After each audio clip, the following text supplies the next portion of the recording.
And now Dr. Terror's House of Horrors. This would be the first of 7 horror anthology films released by Amicus Productions, many of them directed by our friend Freddie Francis, including, of course, this one. A frame narrative features Peter Cushing relaying the prospectively morbid fates of his 5 companions amongst a train carriage. Along with Cushing, we have a few noted character actors in this feature. Christopher Lee is one of the 5 passengers, and so one of the subjects of the 5 stories. Michael Goff features in his segment. One of the other passengers is Donald Sutherland, who gives a rather memorable turn in this picture. I absolutely love films such as these, in which we essentially get 5 little stories in one, 6 if we count its frame narrative.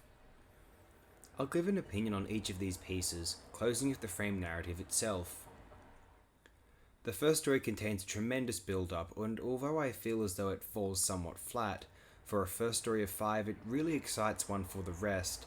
If this one is the weakest, then if these get better from here, this will be an absolutely amazing run and this entry's mild disappointment will be redeemed.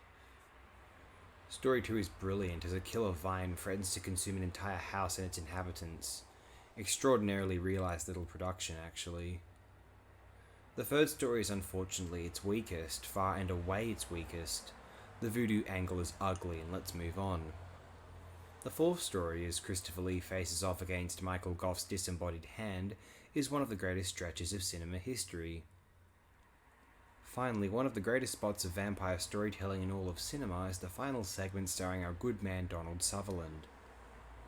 The frame narrative is ominous, beautifully shot, and ends with one of the most chilling endings in any anthology horror film and almost any horror film generally. The imagery is profoundly powerful.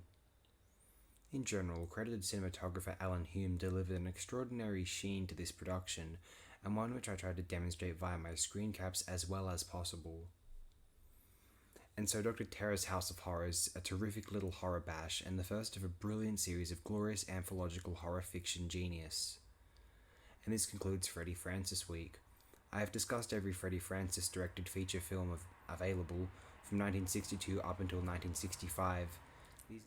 These entailed the films discussed for this week since The Brain, from 1962, plus The Evil of Frankenstein and The Skull, discussed on this program months ago.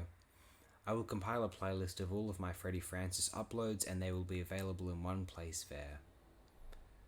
So that's all I have here for Dr. Terror's House of Horrors. I hope you all are well, I hope you enjoyed Freddie Francis Week if possible, and I hope you have an outstanding day, night, wherever you are.